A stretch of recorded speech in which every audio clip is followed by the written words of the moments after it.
Thank you. Appreciate it. Rates are going up in 2012. I bet they are. She used to work here at KTSA too. Oh, yeah.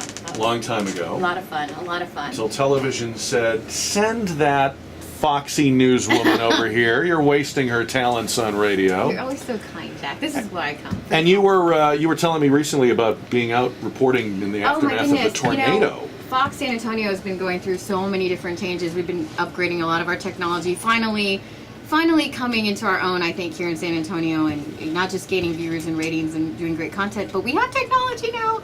And one thing that we have is this contraption called Live U, and it basically allows our photographers to carry a backpack.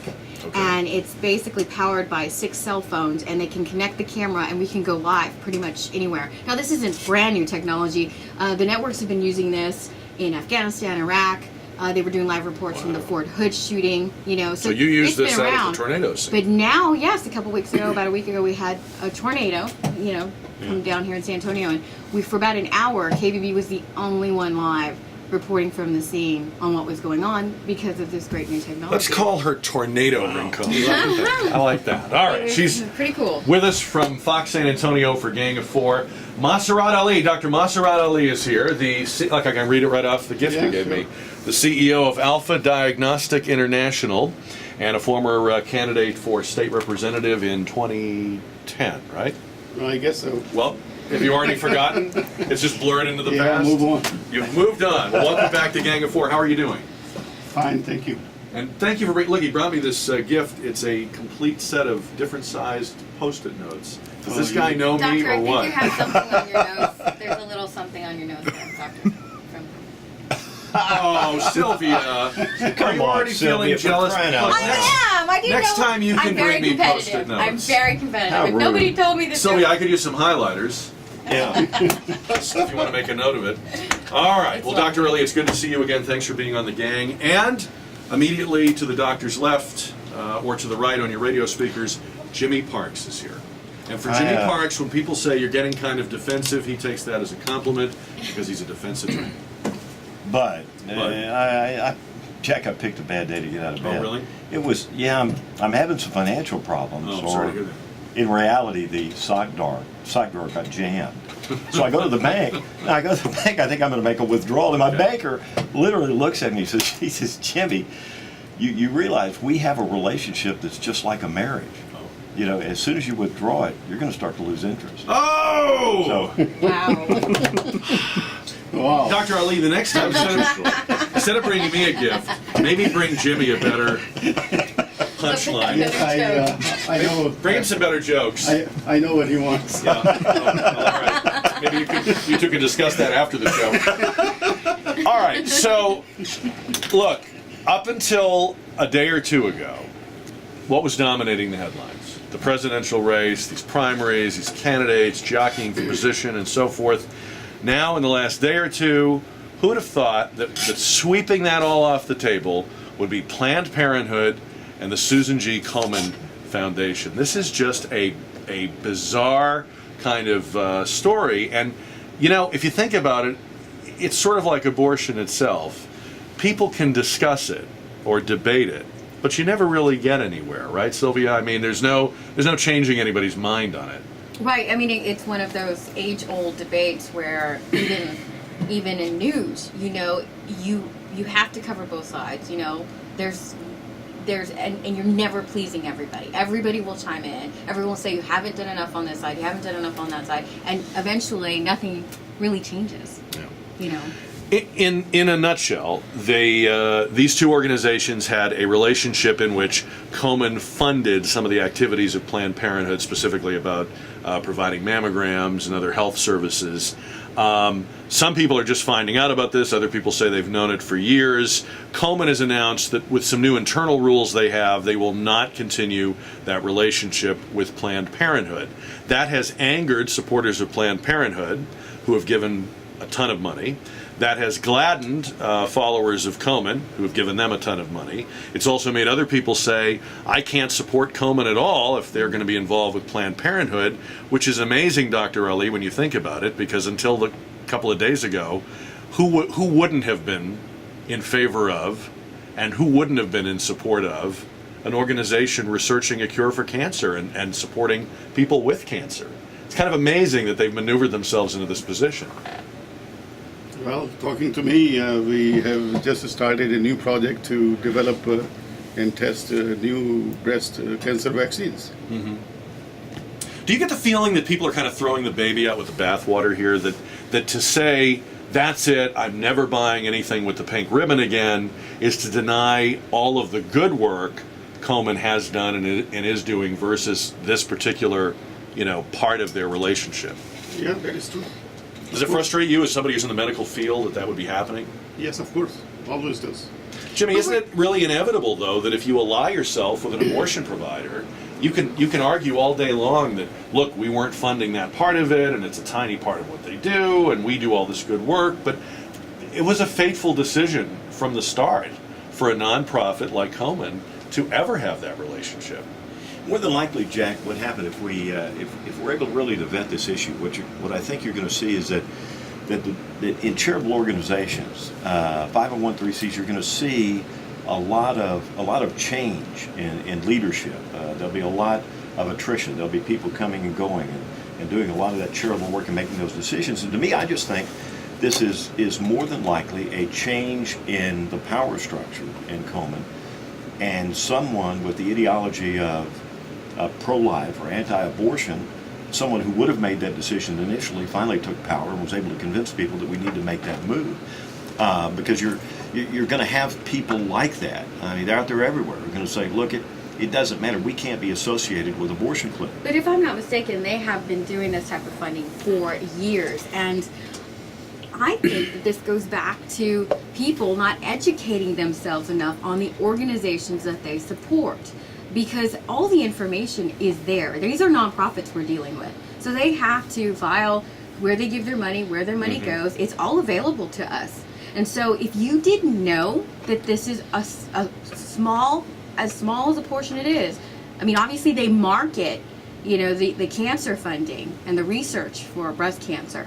But all nonprofits, because technically they are making money, they're bringing money in, and they do need to have tax benefits here and there. So they give back to other nonprofits. Isn't so it ironic that, you Sylvia, educate yourself okay, but then it's on where that money's ironic. going. So then you get upset because you didn't know Right. where some of that money was And how going did we to. find out?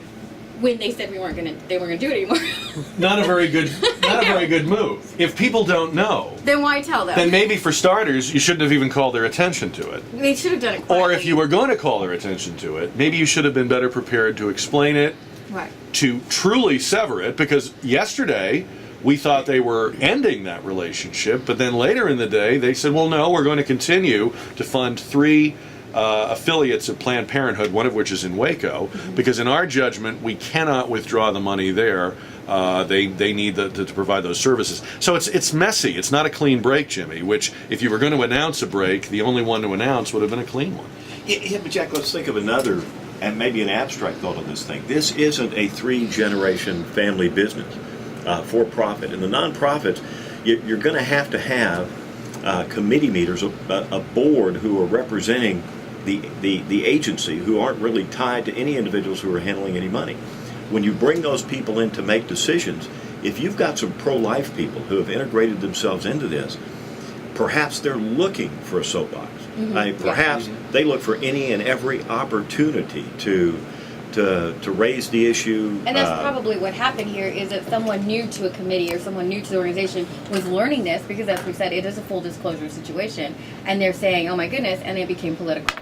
But again, I have to come back to the idea that if you were, let's say that your theory is right, and a lot of people believe, Jimmy, that it is, because they have a new vice president who's a pro-life activist from Georgia named Karen Handel. Let's say that she comes into the organization and she decides to make as her pet issue or her first issue, hey, I'm going to go after that and we're going to eradicate that connection.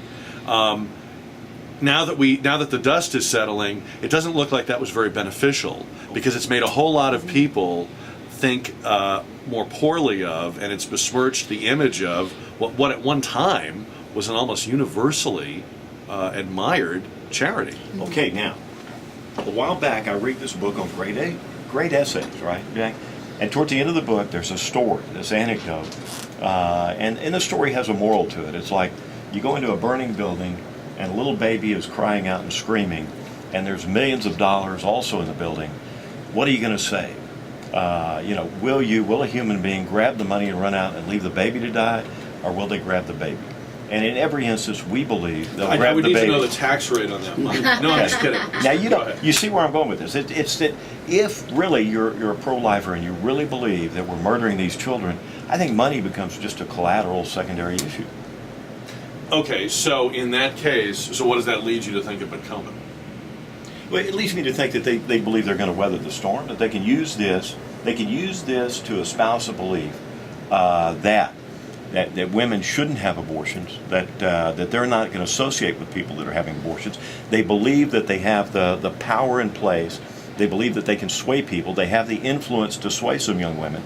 And maybe they think if we save one life, we're going to weather this storm anyway. This will all be over soon, and we'll still get the donations. I don't know. They're just talking right now about some executives resigning, leaving, restructuring. One executive resigned, and Dr. Ali, the most recent spin from the Komen Foundation has been, we are defunding those Planned Parenthood clinics because they were not providing mammograms, they were only referring.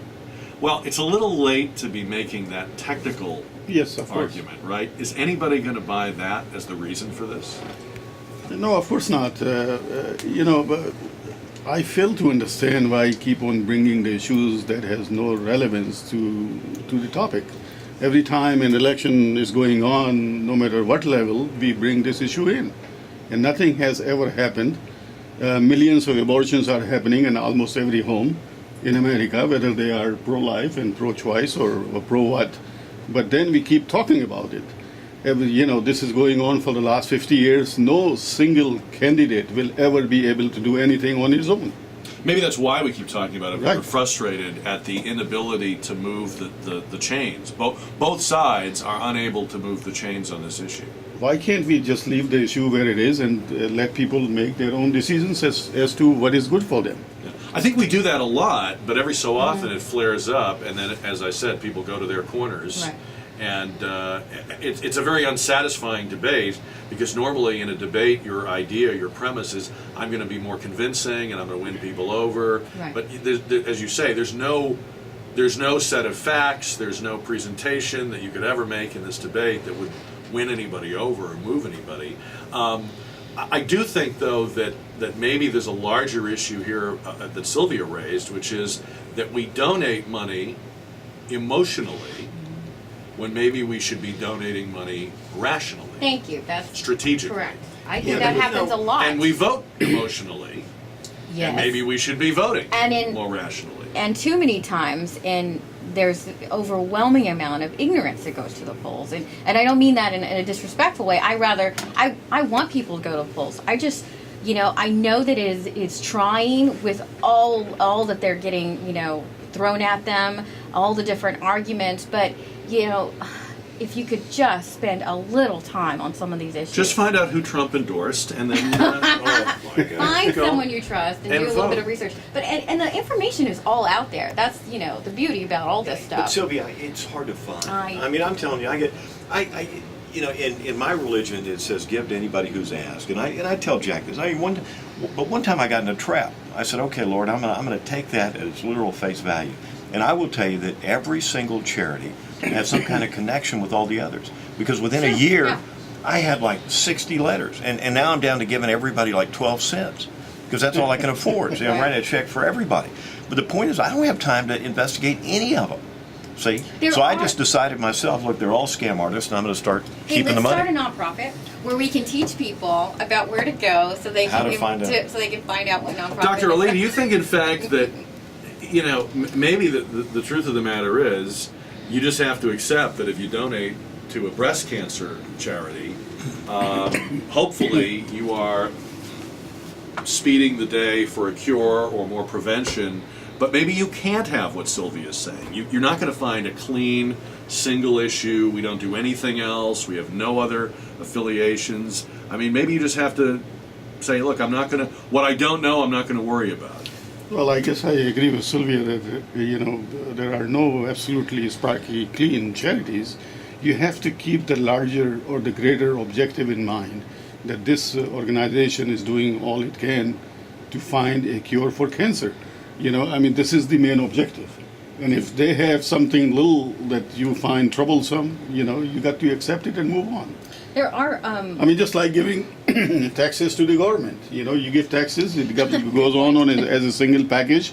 They do a lot of things that you don't like. True. They go to war that you did not endorse. What are you going to do? You're going to withdraw taxes?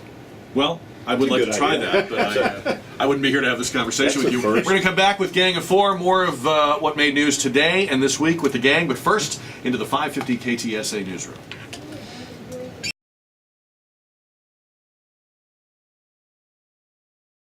Gang of Four is on the radio. In the house today, attorney Jimmy Parks, Dr. Masarat Ali, and reporter Sylvia Rincon, who is making the news as well as reporting the news here this morning.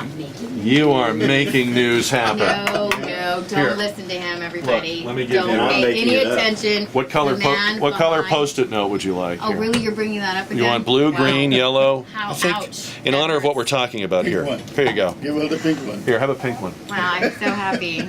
You're right. sharing your gift with Don't me. say I never It's did so anything for exciting. you. Don't tell anybody what I brought And it's you. not a pink ribbon, not the, You bring me nothing but joy, Jimmy. I don't know what you're talking about. Your Look, presence is gift enough. the unemployment rate is now down to 8.3%, 243,000 new jobs created in January, although very troubling is the continued shrinkage of the workforce itself. A statistic they call labor force participation is at an 11-year low.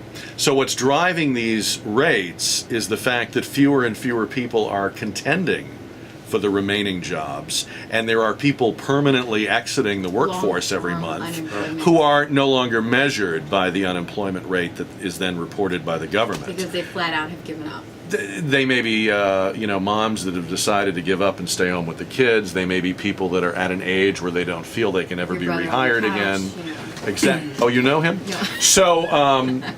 So we don't know. I mean, the real unemployment rate is probably higher than this. But we also know that this is the kind of thing that the president will try to ride to re-election. If he can get the unemployment rate down near or around 8%. We also know that this week the president made an appearance at the Washington, D.C. Auto Show, where he was jumping in and out of various General Motors cars, making the not-so-subtle suggestion that, hey, these cars might not be here if we hadn't bailed out GM and Chrysler.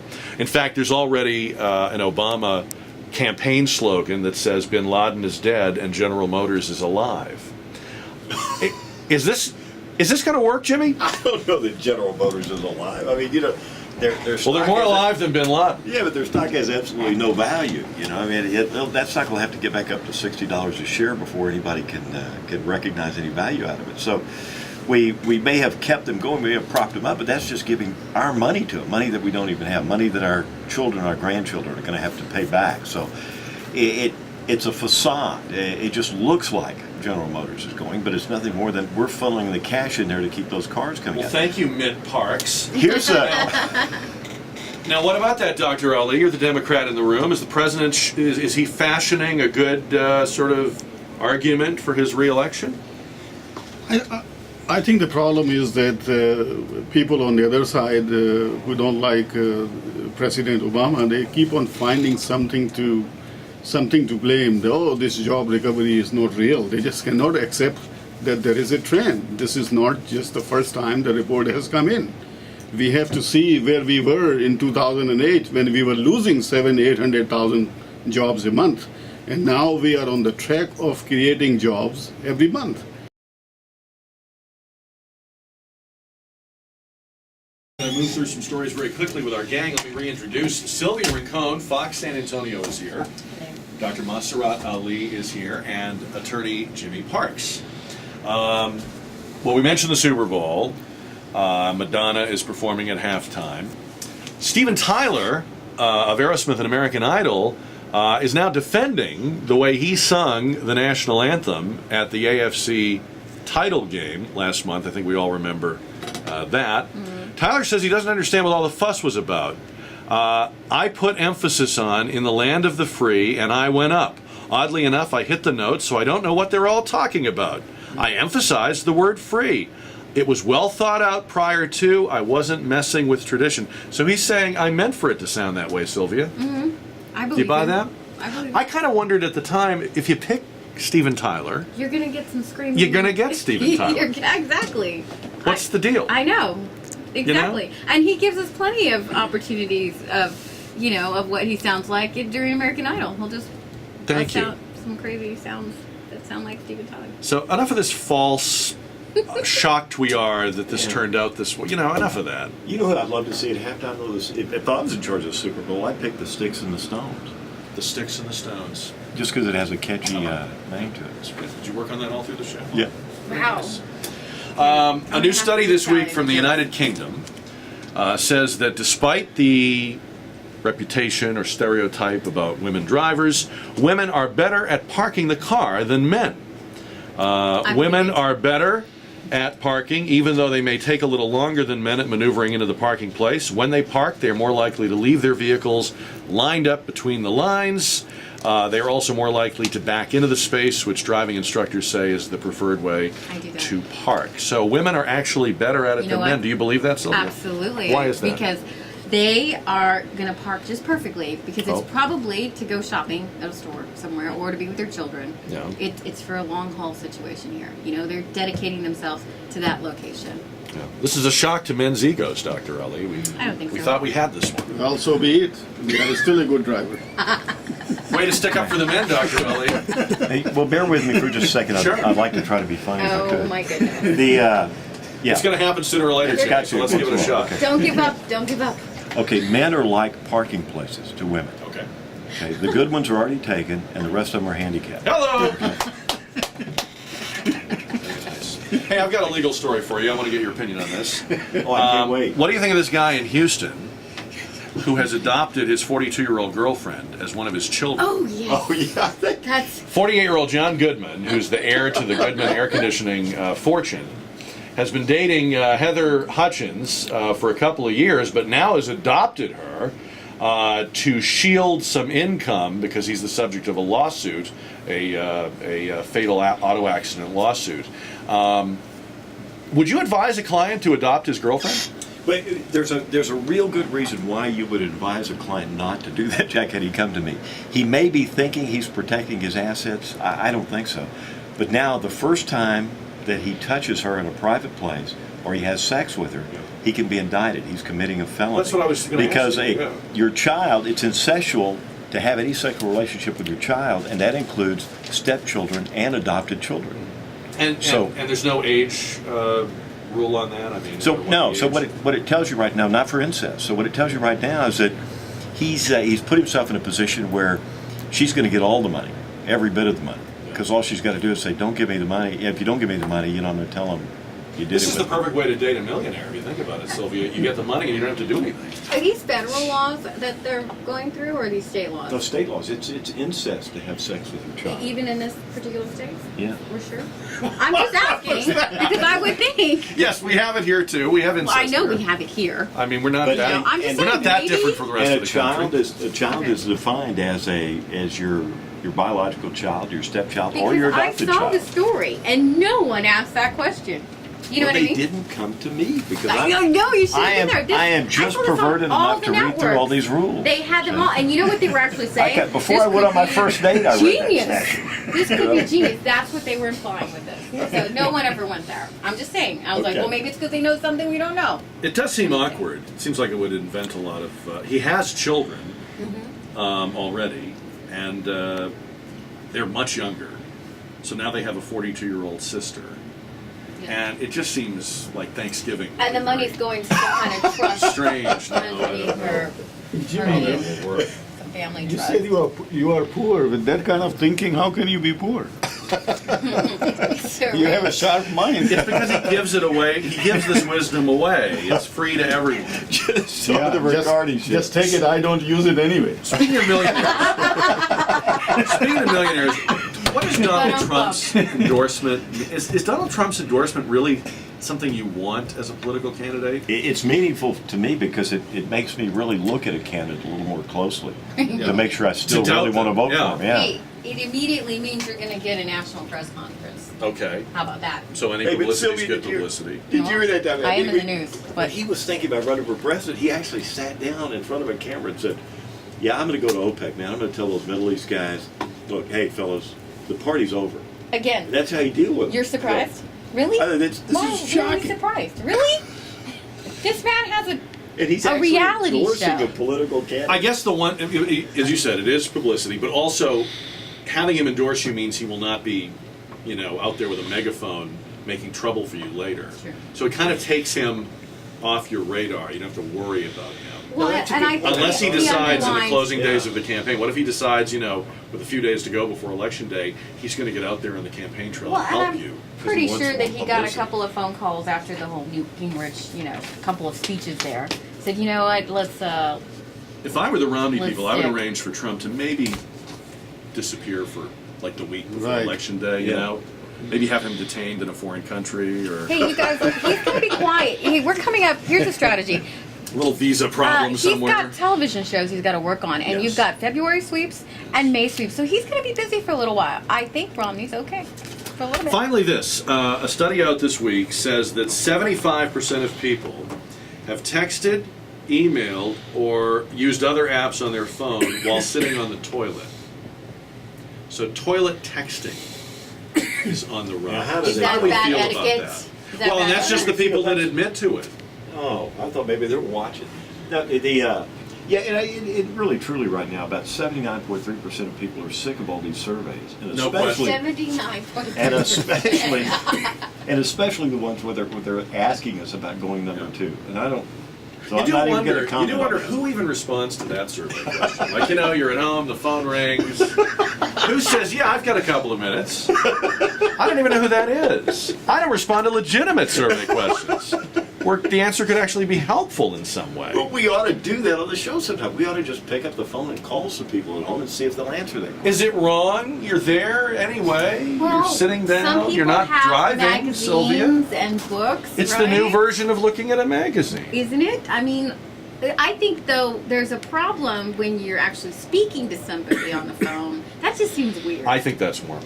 That's a Well, little it's- weird. But So know maybe what? you would texting. You're in the stall. You're texting. I'm That's one admitting thing. nothing, but I'm saying I understand. that if you're No, sitting I- there and you're texting, how's Don't that make a really call from the different? bathroom. Exactly. I have been- I mean, with the Let's reverb, let's first of cut all, it you down. sound like you're on Kono. But secondly, if somebody flushes or whatever, now the person knows you're Now in the you're bathroom. thinking, wow, I was having this conversation with a person who was sitting in a toilet. Oh my! I don't feel very goodness. valued if Exactly. somebody is. Or do you think the opposite, that this call was so No. important? No. that they No. could- If it was I've important, actually- they'd wait. I've been at the airport. There's so many stalls there that sometimes you can talk in the airport and you're discussing something with somebody, and the person in the next stall will help you a little. They'll correct you. They'll say, well, no, that's not exactly the way that happened. Is this another joke? Yeah. You What- need what to give is me it? that heads up. You get it, Joe. of the stalls. I mean. You would know. You would not have been on the men's side. By the way, the most Horrible likely, image, the horrible most image. likely toilet texters are Android users. There's some Oh papers my here. goodness, I have two. So, oh, you have one too? Okay, I have all right. two. There you Two, go. Right here. But the good news is, I if you need are nothing. known as a toilet texter, people will not want to borrow your phone. Oh, that's that's a good. good point. Hey, we should get I a little thought sign that says, "Here, don't touch Yeah. toilet text." Toilet texter. Need All right. sanitation. Maybe that could be a ribbon. All right. On that note, have a wonderful weekend. Thank you for coming in on Gang of Four. Jimmy, always good to see you. Keep bringing the A material. Or Thank start, you. or start bringing. the Start A bringing in Yeah. material. I'm going to be funny next time. I'm hoping. Dr. you. Ali, it's good to Thank you, see you, Jake. sir, and thank you for your gift. And you kind of you told us that you're keeping your options open for your political future. So That's correct. maybe 2014, do we think, or could it even be sooner than that? It could be sooner than that. Will we be the Are we first to making know? it? Wait. Yes, of course. Who's going to be All the right. first to know? Don't text We're me gonna from the be bathroom when you first find to out. know. Jack, Jack. you will be Jack the first to will be know. first to know. Wah. Aha. Well, we'll get the interview after that. You'll be second, Sylvia. You'll have to be Boo. listening to KTSA to Unfortunate. find out. Well, we're always first. What are you Fox working News on first. today for Fox? Oh, tonight you guys are going to want to Tonight tune on into 9. Fox. We talked to the convicted killer of Rocky Riojas. Look at that. You Yes. went right into a. Right I into a know you promo there. always catch me when I do that, and then on Monday you're going to want to tune in again. There's a naughty business that continues What? to straddle the stripper issue. You're going to want to Straddle tune the into stripper. that issue. At 9, it's news. At 10 it's history. Rattle the strip. On that Fox note, San Antonio. audio podcast this afternoon at KTSA.com. High definition video podcast on Monday at KTSA.com. It's 11:41. We head into the high definition 550 KTSA newsroom with the high definition Karen Klaus.